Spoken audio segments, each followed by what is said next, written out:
three different types of standard counters in PLC programming. The first one is the up counter. The second one is the down counter. And the third one is the up-down counter. Before we move into these three, let's look at how a standard counter function block looks like. As you can see, it has 3 inputs and 2 outputs. The first input is called count and is used for counting either up or down. It takes a Boolean value. On the other side, you will have the output. This output will be set when the counter reaches its limits. The next input is called the reset input. This also takes a Boolean value and is used to reset the counter. Then you will have the counter limit and the current counter value. The counter limit defines when the output is set, and the current counter value is the current value of the count. Let's talk a little bit more about counting, because what counting really is, it's just simple math. When you count up, you're adding 1, and when you count down, you're subtracting 1. The thing about counters is that they only count on a positive edge of a signal. So when you give the counter the input signal on the count input, you will find that it will only count on a positive edge of the signal. This means that no matter how long the pulse you give the counter will only count 1 time. So for example, you have 2 different pulses here with different lengths, but the counter will only count 2 times. Another very important thing to know about is how much you can count to. This is defined by the data type you're using.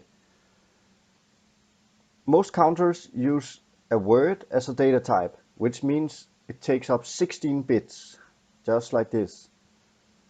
If you do a little bit of calculations, you will find out that the counter can count to 65,535. The last thing I want to talk about is high-speed counters. Sometimes when you're using encoders, the frequency of the pulses you get the counter are just too fast for the PLC to capture. For these kind of things, you need high-speed counters. So the first counter is the up counter. It looks like this, and as you can see, it has 5 pins, 3 inputs and 2 outputs. It works like this.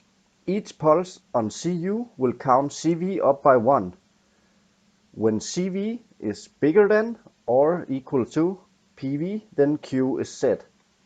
Well, that might sound a little bit cryptic, but let me explain it more in a more human language, so to say. So each time you give the counter input a pulse,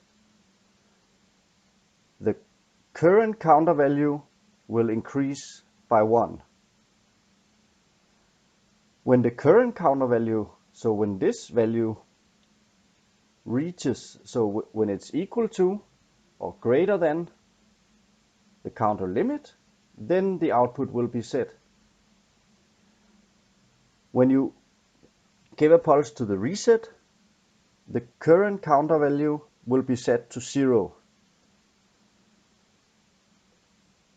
The function block body code looks like this. This is structured text, and it's a representation of how the function block works. You can see the first 2 lines here. That is the reset pin. So if we put a pulse on the reset, the current counter value will be set to 0. Otherwise, if you put a pulse on the CU, it will increase the current counter value by 1. At last, you have how the output is set. The output is set if current counter value is bigger than or equal to our limit. The next one is the down counter, and it works more or less like the up counter, except that it's counting down. This is how it works officially. Each pulse on CD will count CV down by 1. When CV is less than or equal to 0, then Q is set. Also kind of cryptic language, but let me explain it. So every time you give a pulse to the countdown input, the current counter value will be decreased by 1. When the current counter value is equal to or less than 0, the output will be set. Now, each pulse here are going to decrease this by 1. And initially, this will have the value of 1. So how do we get some value into this current counter value? Well, it is done by the LD, or the load. So instead of a reset button here, we have a load button. And every time we give a pulse on the load button, what will happen is that the value of our limit here will be assigned to the value of current counter limit value, That means if you put, for example, 5 here, and you give a pulse on load, then current counter value will be equal to 5. So what you will always do initially is to load a limit value into your current counter value, and then from there decrease down until it reaches 0 or less than 0. Then the output will be set. Again, here is the function block body code in structured text. And you can see here that the function of the load is to assign CV to PV, so they will have the same value. The next two lines is decreasing CV by 1 when you give a pulse on CD, and the last one is to set the output when CV is less than or equal to 0.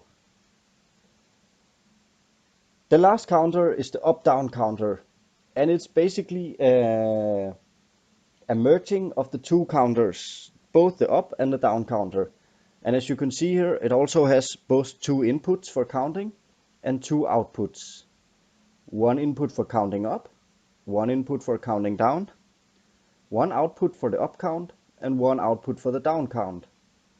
You will also have a reset button to reset the current counter value to 0, and you will have a load input to load the counter limit into the current counter value.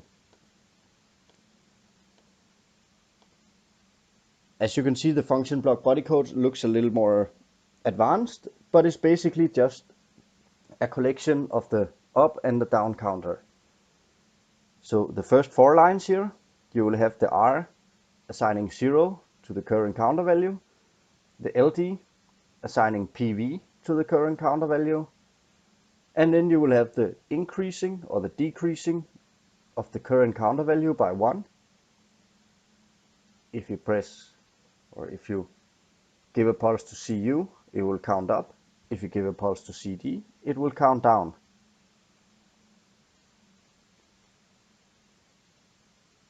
The output will be set just like the up counter here, and just like the down counter. So 2 separate outputs, but in one same block, and with the same current counter value. So with this function block, you can actually set both an upper limit and a lower limit, and then you can count both ways.